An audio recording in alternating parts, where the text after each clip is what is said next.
Let's talk about the Cleveland Browns. They benched Joe Flacco after 4 games, and they're turning to rookie Dylan Gabriel on the road in London against the Vikings. Tough test.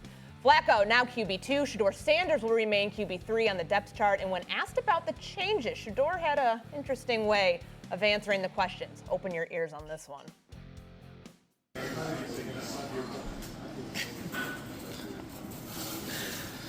Vocally, anything to say? I guess one more. What do you think? You have to show to the coaches just to have that belief in you that you can be ready. What can you say? Okay, so some pantomiming there from Shedeur Sanders. Cam, I know you believe that Cleveland has not put him in a position to succeed there, but on the other side of this, Correct. How is he handling his role as a backup? We don't usually talk to QB3 all that often during media availability, but he gets these questions. And how he's handling these questions, how do you view it? Okay, well, I'll give you a blast from the past real quick, Court, and I'll tell you this. After playing in the Super Bowl, arguably the biggest game in all of sports, you're asked questions. You're in the moment. You're frustrated. You don't even know how your emotions is able to be interpreted. And for me, I did not have the best professional way of going about that. Some would say immature, some would say that's not right, some would say this, some would say that. But what I would say is this: I deserve the ridicule. I deserve so much that I knew who I was and I knew how I was supposed to handle that situation. And I also was the starting quarterback. Anytime people talk about Shedeur Sanders, it's almost like they give a pretense. And it sounds like this: hey, I'm a Shedeur Sanders fan. And I will give you another analogy to that. Anytime a person stops a person or reminds anybody to say, hey, I don't mean to be disrespectful, typically they're about to say something disrespectful. So when you're saying something, right, so when you're saying certain things in regards to Shedeur Sanders, how is he supposed to go about it? Especially given the circumstances that I've said it publicly. I don't think the Cleveland Browns really want him to succeed. Now, you're giving a mic to a third-string quarterback, and I would challenge anybody on any type of platform to name me all 32 teams third-string quarterback. Matter of fact, just give me the third-string quarterback on your division. Matter of fact, just give me the third-string. You know what? It's irrelevant. We're talking about this because it's Shedeur Sanders. And when are we going to start realizing that you cannot control people? Some of the same things that people ridicule Shedeur Sanders is also the same things that makes people like Jackson Dart. It's in the eye of the beholder when you're regarding who you're talking about. I was not always the fan favorite because of why can't wearing these hats?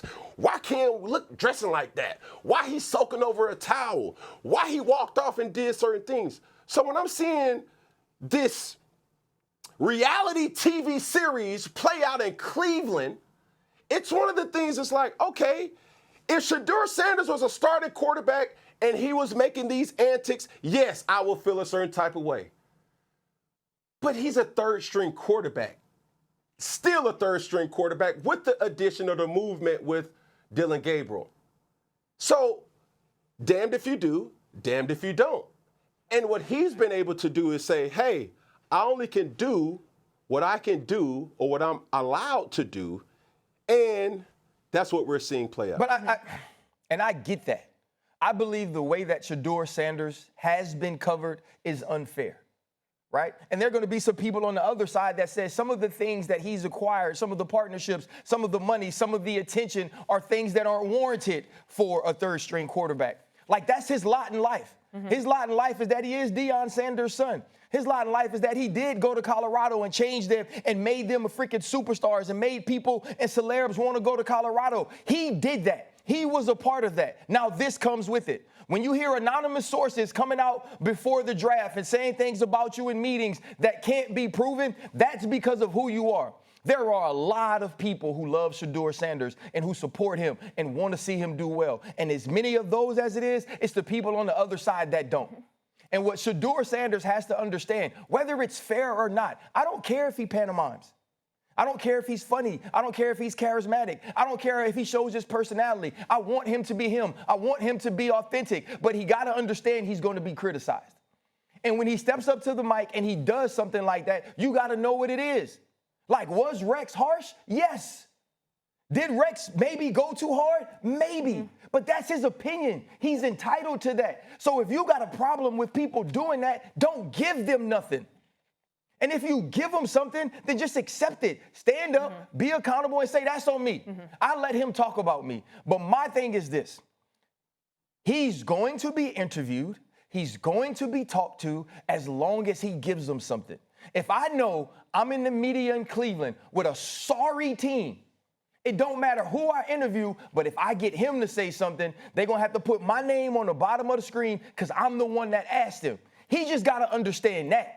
It is unfair, Shedeur, the way you are criticized, the way you are treated, the way people break down everything that you do, but that is what it is for you. That's the reality, and you got to move forward knowing that. Well, the other part of the job is also just saying the PC answer, giving people what they need right then and there. But hey, we got to go on this one, but we'll get into this a little bit more. Got Patrick Mahomes coming up next. Happy Friday. Welcome back into First Take. Before we hit the break, we were talking about Shedeur Sanders and the comments that he pantomimed when he was asked about being QB3 and being passed up for Dillon Gabriel. Cam, I want to get you back in here. I didn't mean to cut you off before the break. What are your thoughts on where this stands right now? Yeah, and with all due respect to Coach Rex Ryan, I think it far exceeded opinions, RC, and you know this. A lot of what Rex said was a lot of accusations. Hey, sit up in the front, as if to say he wasn't already sitting in the front. Hey, if I know, everybody around the league knows. Those are not opinions. Those are accusations. And one thing that I will say about Shedeur is this. You're entitled to be whoever you want to be. But just remember this. And this also goes to Coach Prime. Everything that we have seen in the last 3 weeks is some of the reason why teams did not want Shedeur Sanders on their team. Has nothing to do with skill. It has nothing to do with talent. And I think from the optics from fans, people are fans of Shedeur, and they want to see him succeed so much, even for our culture. I want Shedeur to succeed. But when you have a media frenzy and a media circus covering a third-string quarterback, that's what teams did not want. We didn't want the attention to be on you more so than actually the team. We went a whole week with news happening where we're not even talking about Dillon Gabriel. What does Dillon Gabriel have to think? We're not talking about Joe Flacco. How does Joe Flacco feel about him not even, getting benched? We're talking about Shedeur Sanders.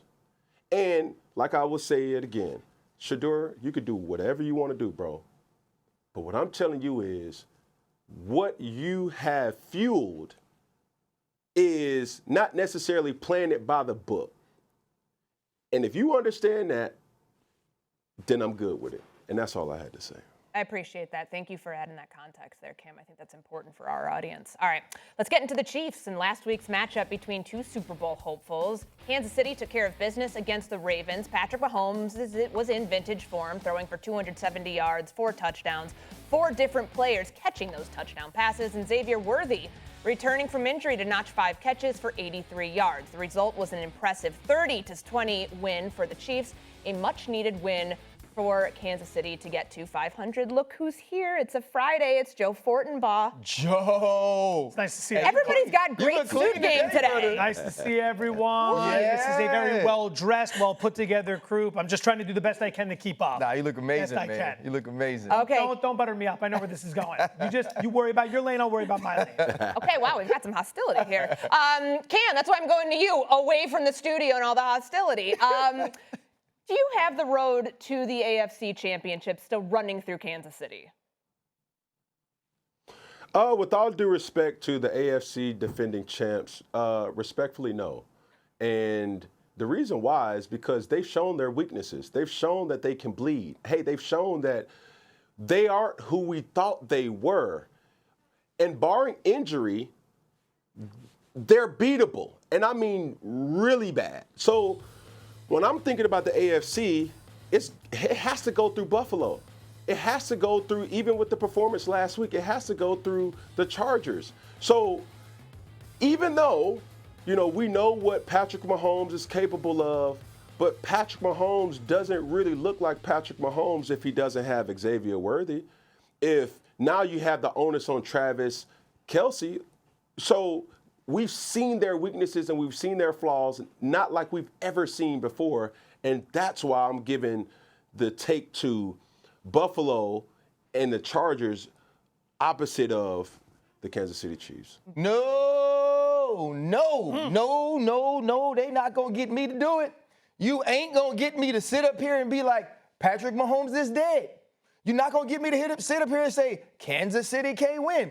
Joe, have we ever seen Kansas City go into Buffalo and win a playoff game? We have. Have we? We have, RC. Have we done that? Yes, we have. No. Have we ever? This is because I be forgetting, right? A lot of head trauma, stuff like that. A lot of right? action. So I'm going to ask you. You to be forgiven. Have we ever seen Kansas Lot of City action. go on the road in the AFC Championship, play against an MVP and a #1 defense and win? Have we ever seen that? I believe we have seen We that. saw that too? Yes, we have. No, we ain't seen that too, Joe. We saw it in Baltimore a couple years We ago, saw that RC. in Baltimore too.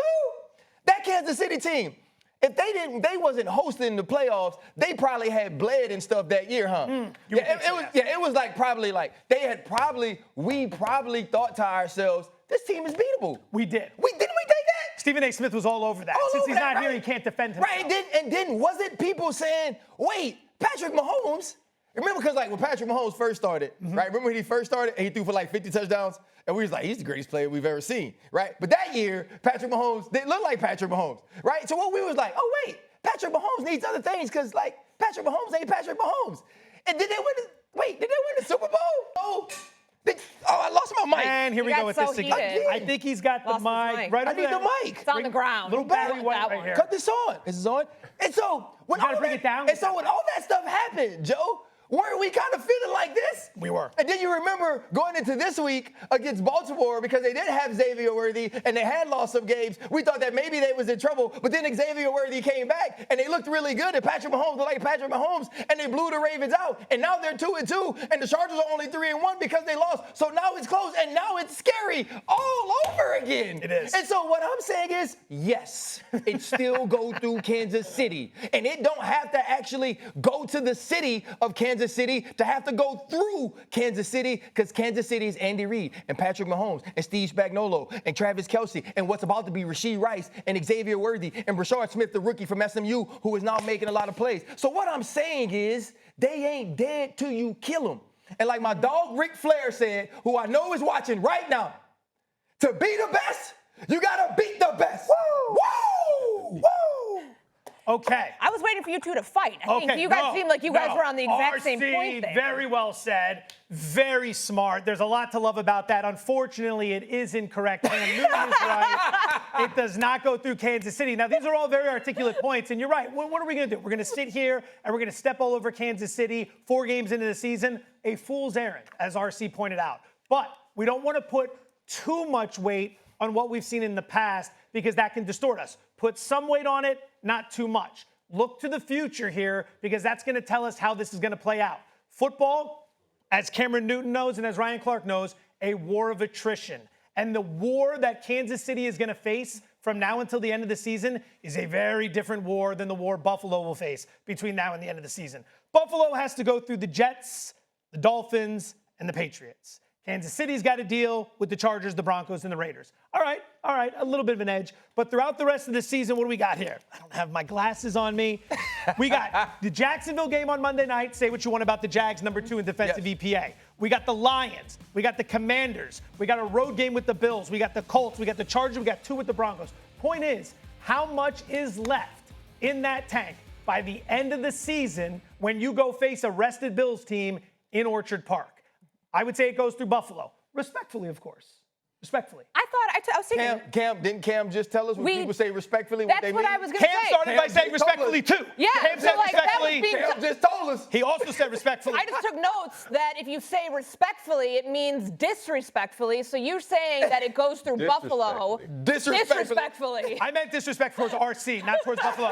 You have to understand, I married into Bills Mafia. I enjoy sleeping in my own bed at night. Does that make me a homer? No. It makes me someone who enjoys sleeping in their own bed. Well, what about all right, so let's break that down a little bit. What about the way that Buffalo's winning games right now? To start out 4-0, what you've seen from them at home, on the road, versus what you've seen from Kansas City in a 2-2 start. How does that factor into your decision? 3 double-digit wins for the Bills. Last week looked bad against the Saints, and they still won by double digits. But it's the Saints. There are concerns about the defense, Courtney Cronin. Yes. I thought we were going to be going to commercial there, and I wasn't have to deal with any pushback. I thought I was going to be able to just ride the momentum into commercial. This is a huge problem for me now. But that said, there are problems with the defense, and we have seen in the biggest spots, Allen shows up, the rest of the team chokes. Time and time again, to your point. I just think Kansas City has such a war coming forward with what we've already seen. 4 Super Bowls in the last 5 years. Those bodies, that's a lot to put on a body. Cam, get back in here. Help me out. Let me say less. Tag me in, Ric Flair. Oh, my fault, RC. Hit me. So what I'm saying is this. When you're thinking about the Buffalo Bills, Josh Allen is the tempo. And you just said it, Joe. As good as Josh plays, that's how Buffalo plays.